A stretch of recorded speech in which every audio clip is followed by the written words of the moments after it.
नमस्कार बच्चों, एक बार फिर से स्वागत है आपके अपने हिंदी गुरु यूट्यूब चैनल पर। आज हम अर्धवार्षिक परीक्षा कक्षा 10 हिंदी विशिष्ट के प्रश्न पत्र को पूरा हल करेंगे। प्रत्येक बच्चे को इस प्रश्न पत्र को पूरा रट लेना है।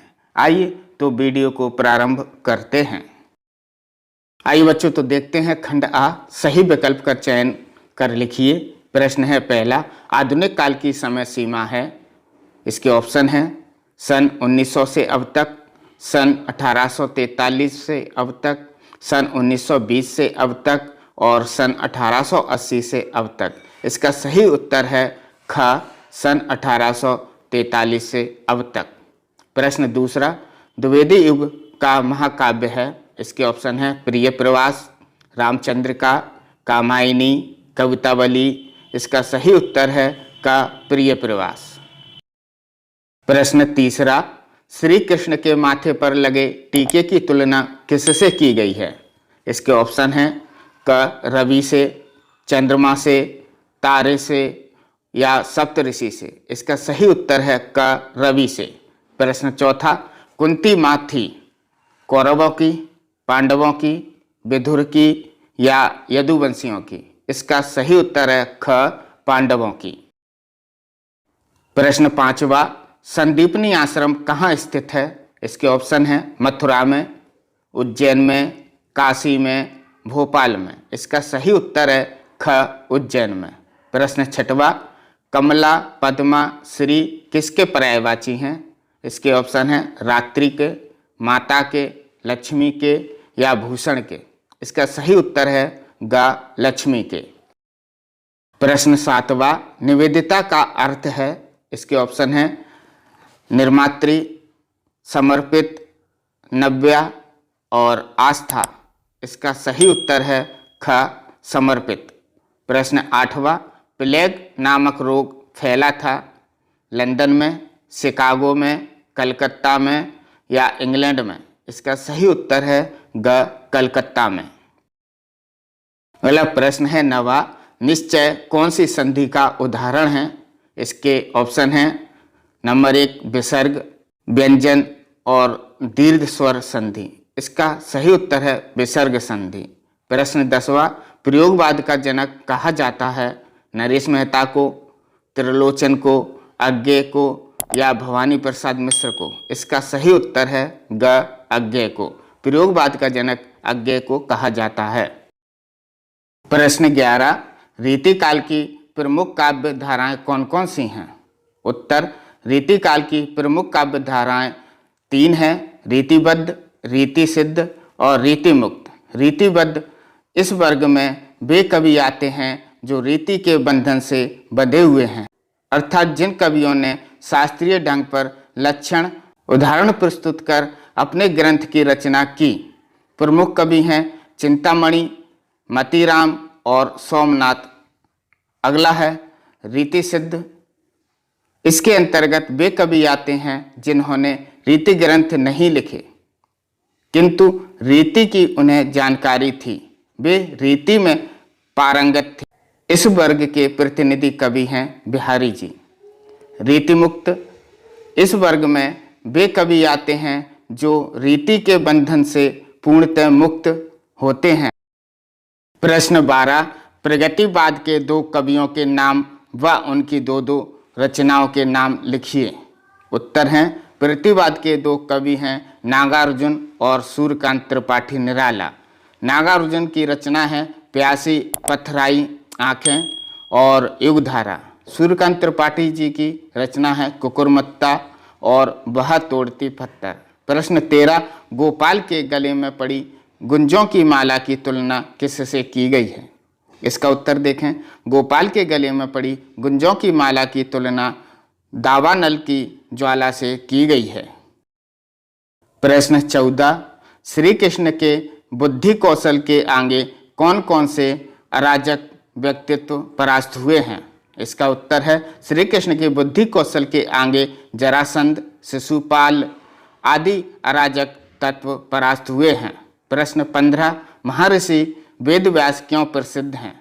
इसका उत्तर देखें, महर्षि वेदव्यास ने महाभारत की रचना की है।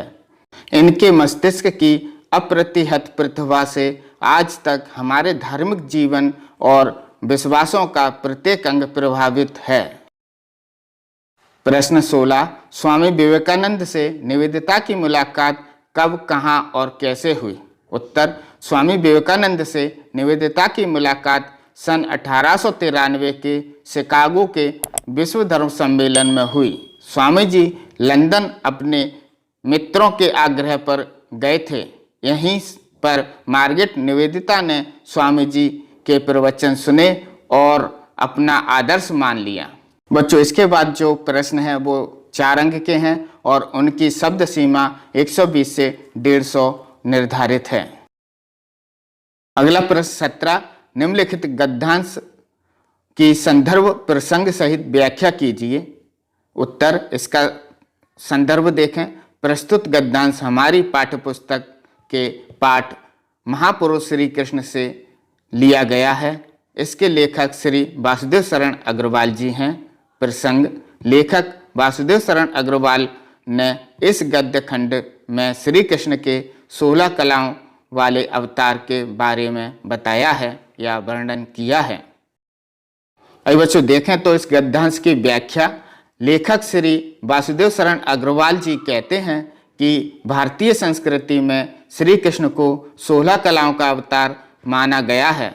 इसका अर्थ यह है कि जिस प्रकार विभिन्न वस्तुओं को नापने के लिए विभिन्न मापक यंत्रों का प्रयोग किया जाता है, यथा दूरी नापने के लिए गज, मीटर आदि का, काल नापने के लिए समय या वर्षों का, और बोझ नापने के लिए मन, सेर या किलोग्राम आदि का, इसी भांति मानव की पूर्णता को नापने के लिए कला को आधार माना जाता है। चंद्रमा में 16 कलाएं पूर्ण होती हैं और मानवीय आत्मा का पूर्ण विकास भी 16 कलाओं द्वारा ही प्रकट किया जाता है। देखें विशेष नंबर 1, श्री कृष्ण को लेखक ने 16 कलाओं का अवतार माना है। दूसरा, भाषा भावानुकूल है। तीसरा, विशेषणात्मक शैली का प्रयोग किया गया है। प्रश्न 18, निम्नलिखित पद्यांश की संदर्भ प्रसंग सहित व्याख्या कीजिए। पद्यांश है, तो पर बारों उर्वशी, सुन राधिके सुजान, तू मोहन के उर्वशी समान। इसका संदर्भ देखें। प्रस्तुत पद्यांश नवनीत हिंदी विशिष्ट के सौंदर्यबोध पाठ से लिया गया है। इसके रचयिता हैं बिहारी जी। प्रसंग देखें। जब राधिका जी ने यह सुना कि श्री कृष्ण किसी अन्य नायिका से प्रेम करने लगे हैं तो उन्होंने मौन धारण कर लिया। सखी इसी मौन को तोड़ने की कोशिश करती हैं। देखें व्याख्या। सखी कहती हैं राधा से, हे चतुर राधा, तुझ पर मैं उर्वशी को भी नौछावर करती हूँ। तू सुन, अपने रूप सौंदर्य आदि के कारण उर्वशी यानी अप्सरा के समान मनमोहन श्री कृष्ण के हृदय में बस गई है, अर्थात तुझे श्री कृष्ण हृदय से चाहते हैं। देखें विशेष में पहला, सौंदर्य संपन्न राधा के सहज प्रभावी रूप को प्रस्तुत किया गया है। दूसरा, उर्वशी में श्लेष, उर्वशी में यमक अलंकार है। तीसरा, श्रृंगार रस है। चौथा, दोहा छंद है। प्रश्न 19, स्त्री शिक्षा का महत्व विषय पर अपने विचार व्यक्त कीजिए। उत्तर, सभी क्षेत्रों में स्त्री तथा पुरुषों का समान अधिकार है। हमारे संविधान में दोनों को समान अधिकार प्रदान किया गया है। ज्ञान के क्षेत्र में भी दोनों को समान अधिकार प्राप्त है। पहले स्त्रियों को शिक्षा के अयोग्य मानकर उन्हें मूर्ख रखा जाता था, किंतु साहित्य, विज्ञान एवं दर्शन के क्षेत्र में स्त्रियों ने अपना परिचय दिया है। आजकल बहुत से लोगों की धारणा है कि नारियों की शिक्षा एवं शिक्षा प्रणाली पुरुषों से भिन्न होना चाहिए, किंतु यह सर्वथा गलत है।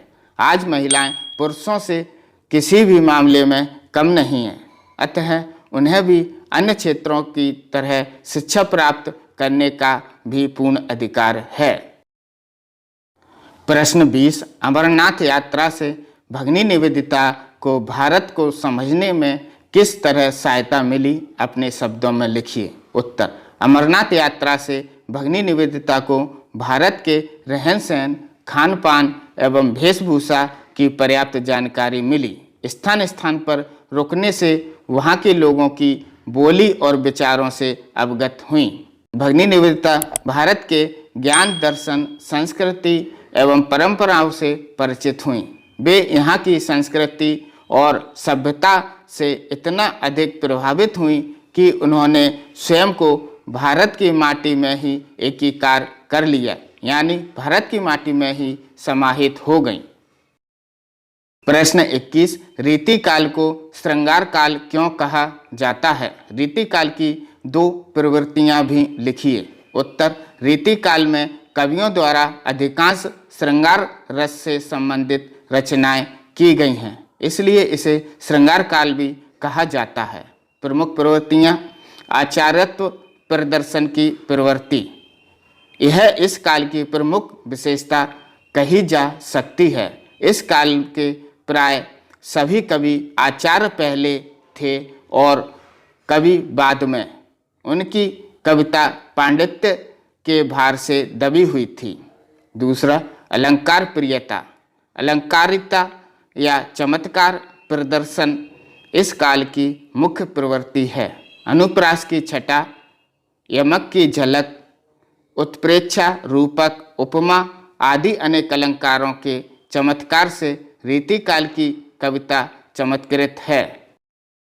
अब देखते हैं बच्चों खंड वा, सही विकल्प चयन कर लिखिए। प्रश्न 22, तुलसीदास जी की भाषा है, ऑप्शन है ब्रज, अवधी, बुंदेलखंडी या मालवी। इसका सही उत्तर है अवधी।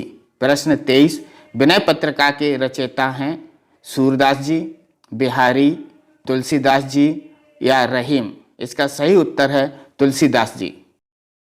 प्रश्न 24, नीति अष्टक में नीति के कितने दोहे संकलित हैं? ऑप्शन है 2, 4, 6, 8। इसका सही उत्तर है 8। प्रश्न 25, आधुनिक हिंदी साहित्य का जन्मदाता किसे कहा जाता है?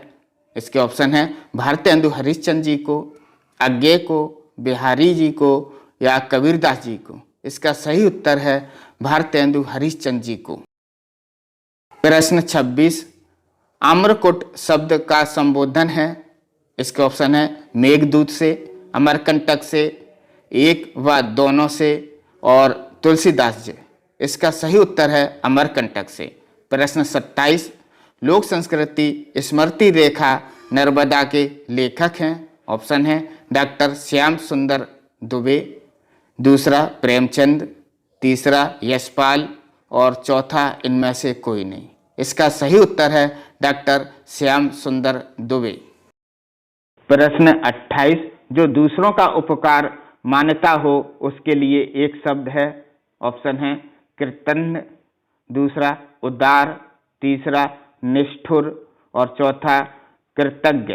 इसका सही उत्तर है कृतज्ञ। प्रश्न 29, पद्य काव्य के प्रमुख भेद हैं। ऑप्शन है 4, 2, 5, 3। इसका सही उत्तर है 2। पद्य काव्य के 2 भेद हैं। प्रश्न 30, पृथ्वी रासो है और इसके ऑप्शन है खंड काव्य, दृश्य काव्य, महाकाव्य और मुक्तक काव्य। इसका सही उत्तर है महाकाव्य। प्रश्न 30, नर्मदा का जन्म हुआ। ऑप्शन है अमरकंटक, खेड़ाघाट, जलप्रपात या इनमें से कोई नहीं। इसका सही उत्तर है अमरकंटक। नीचे दिए गए प्रश्नों में से 3 प्रश्न हल करना अनिवार्य है। प्रत्येक के लिए 3 अंक दिए गए हैं। प्रश्न देखें 32, सूरदास ने निर्गुण की अपेक्षा सगुण को श्रेष्ठ कर क्यों माना है? उत्तर, सूरदास ने निर्गुण की अपेक्षा सगुण को श्रेष्ठ कर इसलिए माना है क्योंकि निर्गुण तो रूपरेख गुण जाति से रहित होता है, अतः उसका कोई आधार नहीं होता है, जबकि सगुण का आधार होता है। प्रश्न क्रमांक 33, भारतेंदु जी की काव्यगत विशेषताएं लिखिए। उत्तर भारतेंदु जी, जहां उन्होंने ईश्वर भक्ति आदि प्राचीन विषयों पर कविता लिखी, वहीं उन्होंने समाज सुधार, राष्ट्र प्रेम आदि नवीन विषयों पर भी कविताएं लिखी। विषय के अनुसार उनकी कविता श्रृंगार प्रधान, भक्ति प्रधान, सामाजिक समस्या प्रधान तथा राष्ट्र प्रेम प्रधान हैं। प्रश्न 34, वात्सल्य रस को परिभाषित करते हुए उदाहरण लिखिए। उत्तर, वात्सल्य रस की परिभाषा सहृदय के हृदय में स्थित वात्सल्य नामक स्थायी भाव का जब विभाव, अनुभाव और संचारी भाव से संयोग होता है तब वात्सल्य रस की उत्पत्ति होती है। उदाहरण देखें, मैया मोरी मैं नहीं माखन खायो, ख्याल परे सब सखा मिले, मेरे मुख लपटायो। प्रश्न 35, माई की बगिया का वर्णन अपने शब्दों में कीजिए। उत्तर, माई की बगिया नर्मदा के उर्स कुंड से थोड़ा ऊपर है। माई की बगिया पहाड़ी ढलान पर है। यह बगिया पहाड़ी को काटकर बनाई गई है। यहाँ एक जलधारा भी प्रभावित होती है। यहाँ पर अनेक मंदिर भी हैं। बगीची का रूप सुव्यवस्थित नहीं है। यहाँ गुलाब कावली के फूल खिले हुए हैं। माई की बगिया ऐतिहासिक तथ्यों की ओर संकेत करती है। प्रश्न 36, निम्नलिखित शब्दों का संधि विच्छेद करते हुए संधि का नाम लिखिए। जैसे परमानंद, ये दीर्घ स्वर संधि है। नाविक अयादी संधि है और देव ऋषि गुण संधि है। इसका संधि विच्छेद भी मैंने बताया है। प्रश्न क्रमांक 37, कन्हैया लाल मिश्र प्रभाकर जी की भाषा शैली पर प्रकाश डालते हुए साहित्य में स्थान सुनिश्चित कीजिए। भाषा प्रभाकर जी की भाषा में अद्भुत प्रभाव एवं स्वाभाविकता विद्यमान है। आपकी भाषा हिंदी खड़ी बोली है। हिंदी के साथ साथ आपने उर्दू, फारसी एवं अंग्रेजी शब्दों का प्रयोग किया है। आपकी भाषा में मुहावरों एवं लोकोक्तियों का सहज प्रयोग हुआ है। आपकी शैली भावात्मक शैली है।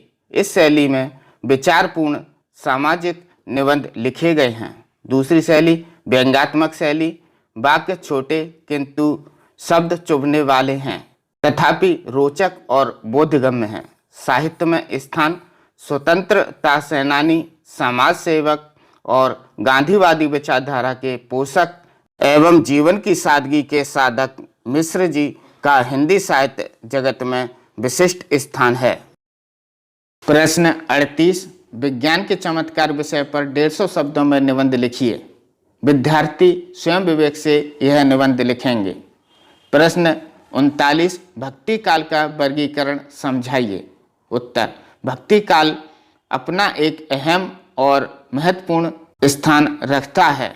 आदिकाल के बाद आए इस युग को पूर्ण मध्यकाल भी कहा जाता है, जिसकी समय अवधि संवत 1375 से संवत 1700 तक मानी जाती है।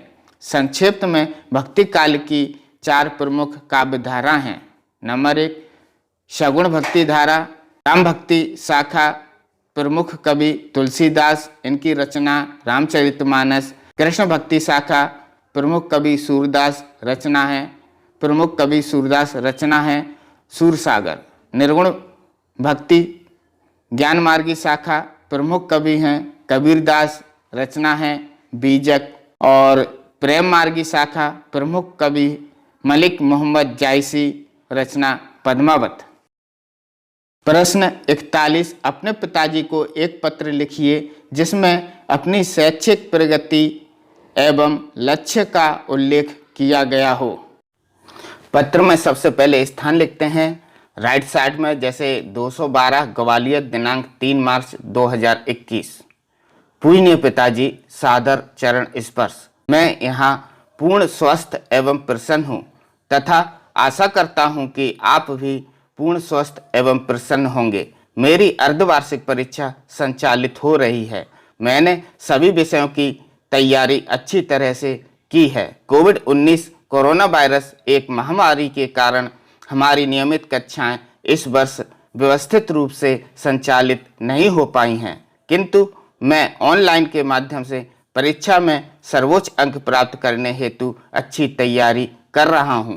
मैंने इस वर्ष जिले में ही नहीं बल्कि प्रदेश में भी प्रवीण सूची में अपना नाम दर्ज कराने का लक्ष्य बनाया हुआ है। मैं अपनी तैयारी से पूर्ण रूप से संतुष्ट हूं और मुझे आशा है कि मैं इस वर्ष अपने लक्ष्य को निश्चित रूप से हासिल करूंगा। माताजी को चरण स्पर्श, भाई को प्रणाम। आपके पत्र की प्रतीक्षा में आपका पुत्र का ख ग। अब देखते हैं बच्चों, खंड सा सही विकल्प का चयन कर लिखिए। प्रश्न 42, मैं और मेरा देश नामक पाठ की कौन सी विधा है? इसके ऑप्शन हैं निबंध, कहानी, संस्मरण या एकांकी। इसका उत्तर है निबंध। प्रश्न 43, कन्हैयालाल मिश्र प्रभाकर जी थे। ऑप्शन है हिंसावादी, गांधीवादी, समाजवादी या प्रगतिवादी। इसका सही उत्तर है गांधीवादी। प्रश्न 44, वीर रस का स्थायी भाव है। इसके ऑप्शन है उत्साह, रौद्र, रति या भय। इसका सही उत्तर है उत्साह। प्रश्न 45, संचारी भाव की संख्या होती है। इसके ऑप्शन है 30, 33, 35 या 40। इसका सही उत्तर है 33। प्रश्न 46, मणिमाला शब्द का अर्थ है। इसका ऑप्शन है कलियों की माला, मणियों की माला, फूलों की माला या लड़ियों की माला। इसका सही उत्तर है मणियों की माला। प्रश्न 47, चंद्रशेखर में समास है। इसका उत्तर है, इसके ऑप्शन है बहुब्रीहि, कर्मधारय, अव्ययीभाव या इनमें से कोई नहीं। इसका सही उत्तर है बहुब्रीहि। प्रश्न 48, रामचरितमानस के रचयिता हैं। ऑप्शन है सूरदास, तुलसीदास, कबीरदास या बिहारी। इसका सही उत्तर है तुलसीदास। प्रश्न 49, शल्य चिकित्सा के औजार बनाए जाते थे। लोहा से, चांदी से, एक और दो दोनों से या इनमें से कोई नहीं। इसका सही उत्तर है एक और दो दोनों से, यानी शल्य चिकित्सा के औजार लोहा और चांदी दोनों से बनाए जाते थे। प्रश्न 50, महर्षि सुश्रुत थे प्राचार्य, उपप्राचार्य, आचार्य या इनमें से कोई नहीं। इसका सही उत्तर है आचार्य। प्रश्न 51, अनाचार का विलोम है। इसके ऑप्शन है दुराचार, सदाचार, एक व दो दोनों और चौथा है इनमें से कोई नहीं। इसका सही उत्तर है सदाचार। अगला है, नीचे दिए गए प्रश्नों में से 3 प्रश्न हल करना अनिवार्य है। प्रत्येक प्रश्न के लिए 3 अंक निर्धारित हैं। प्रश्न 52, लाला लाजपत राय की 2 विशेषताएं लिखिए। उत्तर, पहली विशेषता, लाला लाजपत राय की कलम एवं वाणी में तीव्रता की अद्भुत किरणें थीं। दूसरी विशेषता, देश की पराधीनता को दूर करने के लिए लाला जी ने रक्त से दीपक जलाए थे। प्रश्न 53, कवि के अनुसार सखी ठगी सी क्यों रह गई? उत्तर, अयोध्या नरेश राजा दशरथ की गोद में भगवान श्री राम को देखकर सखी ठगी सी रह गई। प्रश्न 54, हमारे देश में पाई जाने वाली जड़ी बूटियों के नाम बताते हुए चिकित्सा पद्धति में उनकी उपयोगिता बताइए। विद्यार्थी अपने स्वयं विवेक से उत्तर लिखें।